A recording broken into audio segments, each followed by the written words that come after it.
Okay, so this should be new. This is something that you should not have done in grade 10. So what we are going to do is looking at a way of ranking the reactivity in of the metals. Okay, so we talked about in general what it looks like. Now we're going to be really specific, and we'll talk about applications and why it makes sense the activity series is the way it is. And then of course we're going to write single displacement reactions. Hopefully, maybe today is a little bit tricky, but by the end of the double displacement, for sure, you'll be able to predict what the states are going to be. And then again, don't forget, water is HOH. Okay, we're going to use that again. And of course, don't forget to balance. Okay, so the activity series, which is this chart here, it says activity series of metals. It is a way of ranking the reactivity of a metal. So in order for a single displacement reaction to occur, the metal that's single by itself has to be reactive enough to kick the metal out of the compound, okay? So again, that unfortunate dancing analogy. If a boy and girl are dancing and the girl wants to kick the other girl out, she has to be more reactive enough and go and say, oh, please, can I dance? Whatever, okay, that's what this is all about. There are 3 columns. Okay, so the 3 columns here, it's got the metals in order. It's got a column about acids and then a column about water, okay? So if you want on your periodic table, on your sheet, you can write like most reactive at the top, but maybe it makes sense to you. So the most reactive are at the top. But if you look at the list, at the bottom is AU, gold. PT is platinum. AG is silver. As humans, what do we do with gold and platinum and silver? Yes, we wear it.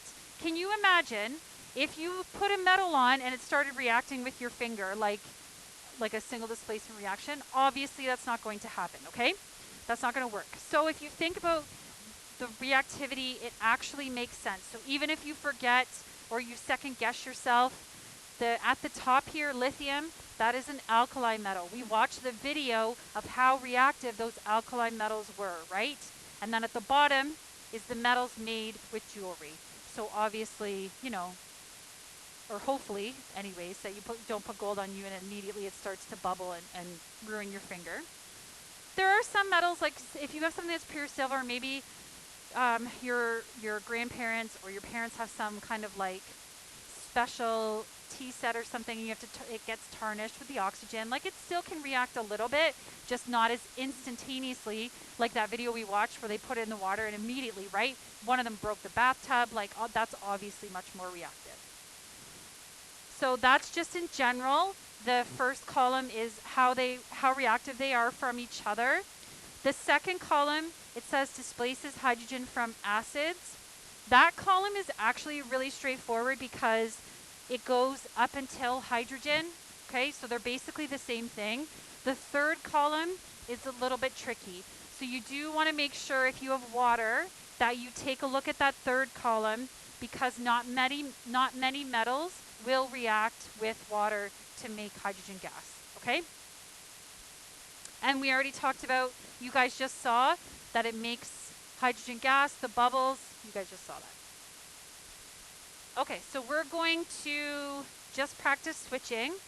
So is this metal reactive enough to displace this metal? Another annoying thing about the activity series is it's often listed by symbol. So for example, tin is not tin, it's SN, right? So you might need to check on your other side as well. Is lithium reactive enough to kick out tin? Yes or no? Yes. Lithium's at the top. It can kick out anything. And again, it makes sense. Tin. We use tin in canned goods. So imagine if the canned goods at the grocery store all of a sudden started reacting with the stuff inside and making hydrogen gas and, obviously not good, right? Not that you can leave them forever. They will tarnish, but not instantaneous. So again, silver and iron have symbols based on their Latin names, so it might not be what you expect. So is silver reactive enough to kick out iron? No. It has to be higher, okay? So silver is way down here, almost at the bottom, and iron is in the middle-ish. So silver is not reactive enough to kick out iron, okay? Magnesium and zinc. So even though those two are pretty close together, that doesn't matter. Magnesium is higher, okay? So yes, magnesium is reactive enough. Oh, I don't think you guys have cadmium on this one. Let's change this.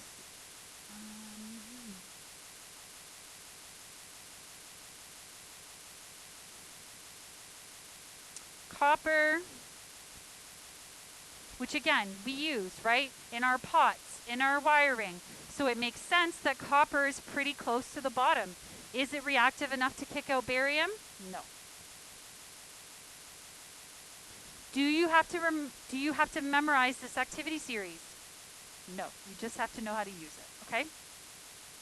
So normally what we're going to do is it's going to be a part of a reaction, and you have to look and check, is the single metal reactive enough to kick out the one in the compound? Okay? So when you write a reaction, and we already talked about this stuff, but just again to give you some hints, all metals are solid except, of course, mercury. All halogens are diatomic. All halogens are gases except bromine. Again, that's the other weird liquid one, okay? And then when you do displacement, the compounds have to be aqueous. So you can't have a solid and expect the ions to switch. It doesn't work like that, okay? So the compounds have to be aqueous. Oh, it even says that right there. Ions are required for displacement, whether it's single or double, okay? Has to be aqueous. So this is where the underlying charge might become important. I think we're going to do an example of this. Yes, we are.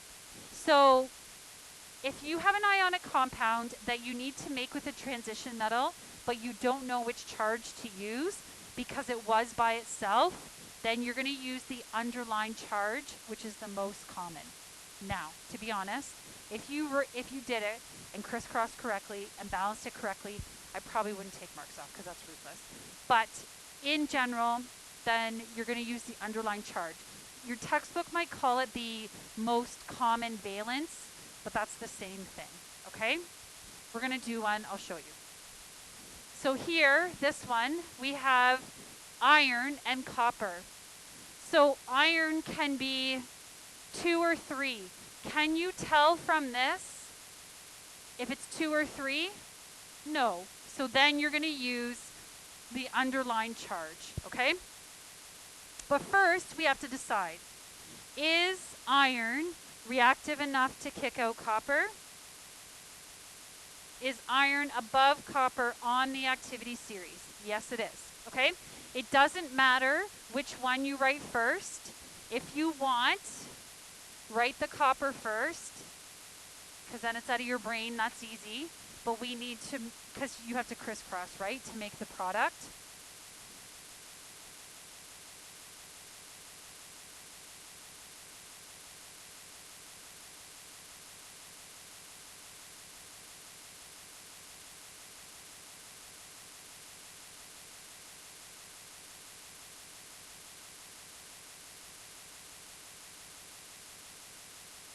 Okay, so iron's 2 charges, 2 or 3. Which one should I use?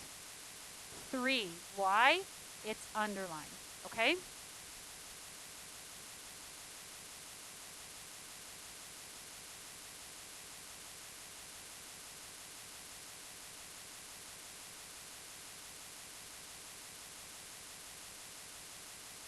If you don't know what I'm talking about, raise your hand and I will come show you. I feel like your textbook makes the most common charge bold. It's a bolder, more bold in the textbook. But if you want, use this one because this is the one you get for the test, right? So I'm going to use iron 3. So again, decide for yourself how much work you need to show. SO4 is on the back of your periodic table.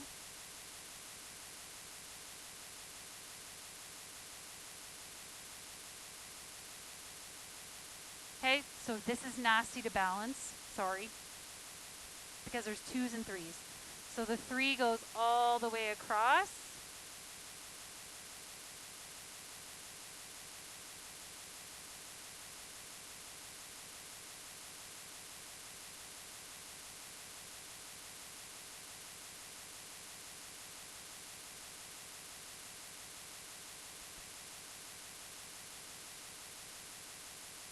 And all compounds have to be aqueous.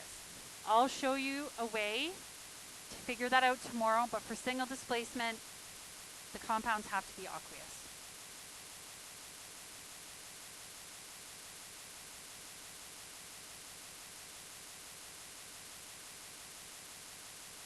It does say this on the other slide, but if you want to write it here, so you have it there as well.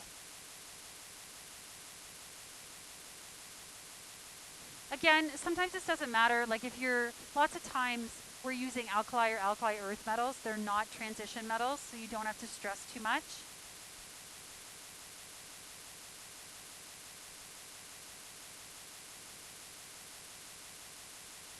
So even though there are nasty 3s in here, single displacement has these metals by themselves. So then it is a little bit easier because you can just say, okay, I have how many sulfates? Like how many packages? I have 3. Okay, I'm going to put a 3 here. Oh, that makes the copper 3. Well, who cares? Put a 3 here. No big deal. MBD. How many irons? Oh, there's 2. No big deal. Put a 2. And you're done. So single and double will be your favorites to balance, probably.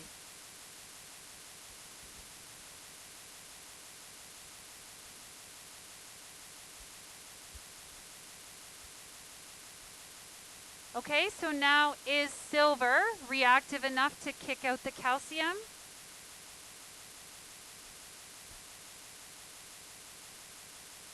No. So this reaction does not occur. So what do you write? No reaction. Or NR is fine.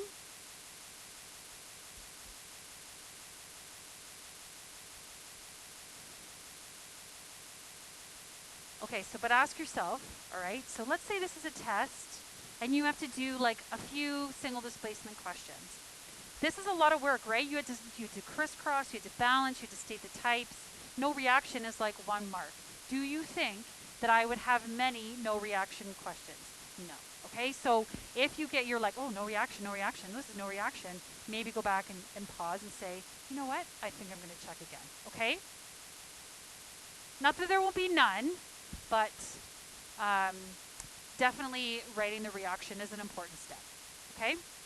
So that's the activity series. You always get this activity series, you just have to know how to use it. And we're actually going to do the activity in the computer lab is practicing this. And you have to write like 25 of these. So you're going to be so good at them, you're going to be so annoyed with me, you'll be like, these are so easy once you do a few, okay? So now the acid column and the water column, this one we've done a few times, so it's a little bit, it's not too bad. This one you do really, really, really have to remember that water is HOH, okay? So is magnesium reactive enough to kick out hydrogen from an acid? And you can actually do this 2 ways. Because the first column, hydrogen, is underneath all the X's. You can see that. So you could actually just look there. Or you can look in the acid column. So is magnesium reactive enough? Yes. Okay? So what are we going to get? We're going to kick out the hydrogen. So again, you have to think Like displaces like. Magnesium is positive. Hydrogen is positive. They are like. So they are going to switch. Okay? So if I get hydrogen by itself, what's its formula? Yes, great. Good. And you guys just saw this. What happened when you put the magnesium in acid? You saw bubbles, right? So this is gas. And then we have to put the magnesium with the nitrate. So you have to crisscross again, okay? So if you want, look up the nitrate on your sheet. And you might say to yourself, oh, Ms. Todd, I'm so sick of these polyatomic ions. Unfortunately, things like sulfate, carbonate, nitrate, the reason we have this special chart, they are very common elements, okay? So you're going to see them. I'm sorry.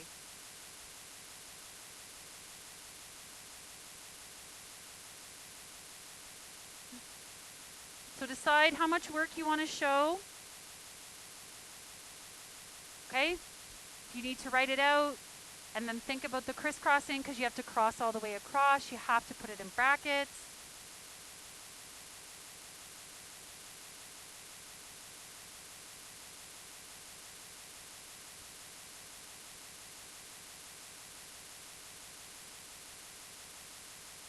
And I think all we need is a 2 here.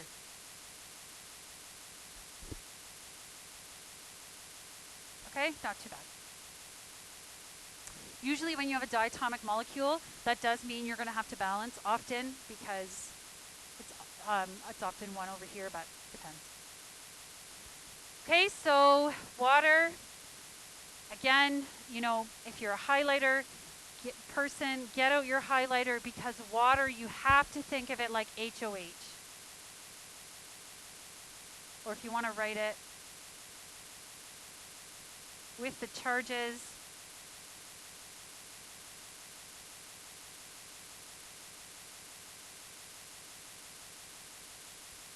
Jane or Maya, will you guys shut the door for me, please?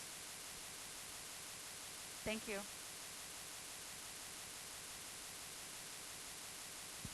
Okay, so what does this mean when you have HOH? Well, what it means is we're still going to think of switching the like substances.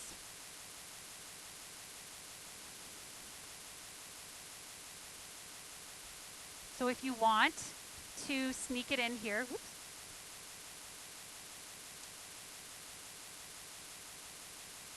So that's the plus, okay? So then the K and the H are going to switch. So again, you're going to get H by itself. And then you're going to get KOH.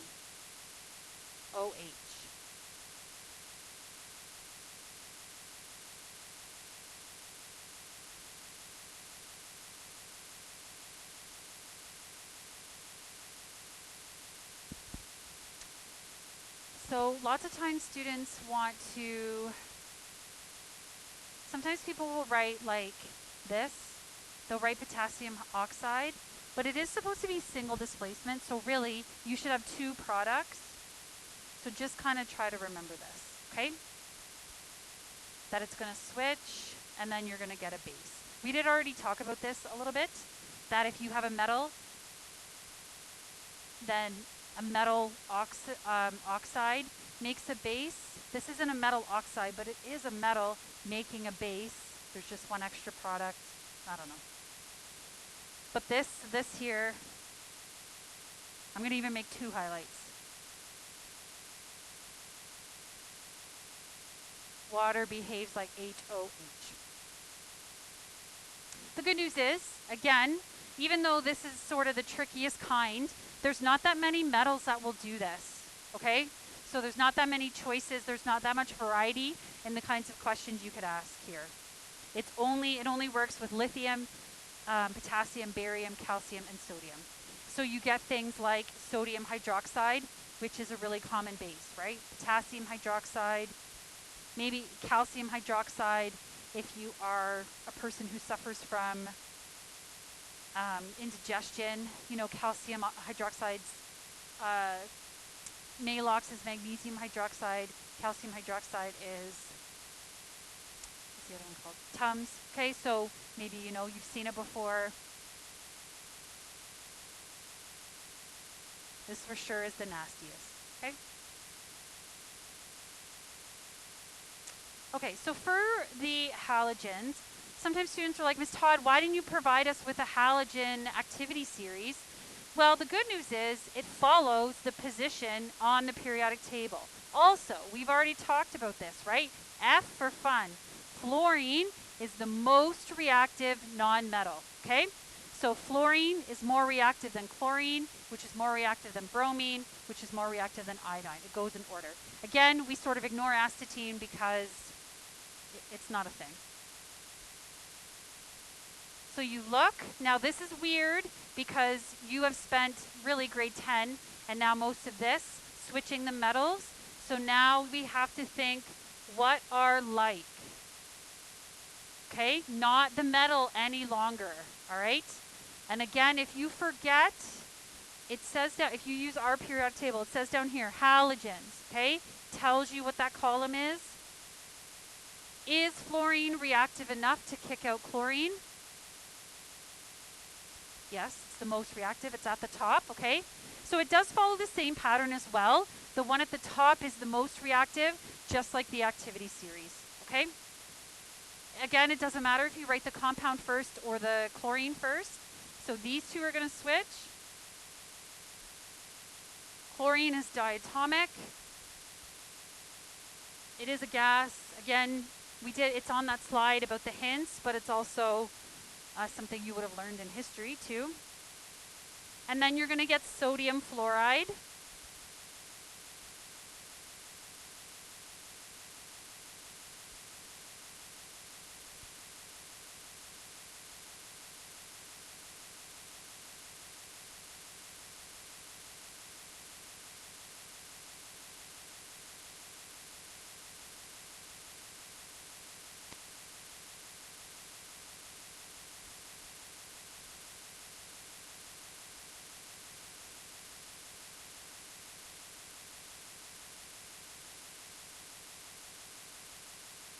Really, students usually don't have problems with figuring out if it's reactive enough, but kids will try to do stuff like this. Like they'll do, don't write this down.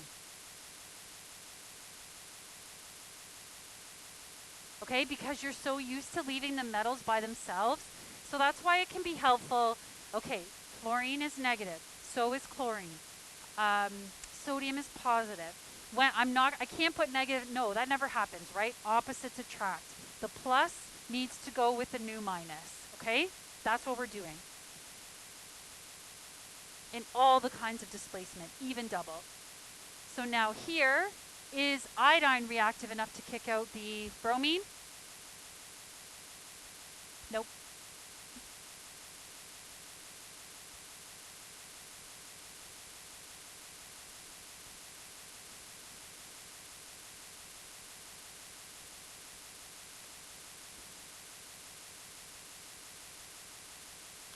So the homework is actually on the sheet. And then I'm just going to talk, yeah, sorry, Abby, yes. Oh. Yes, when you come back, I'll show you about this tomorrow. Thank you.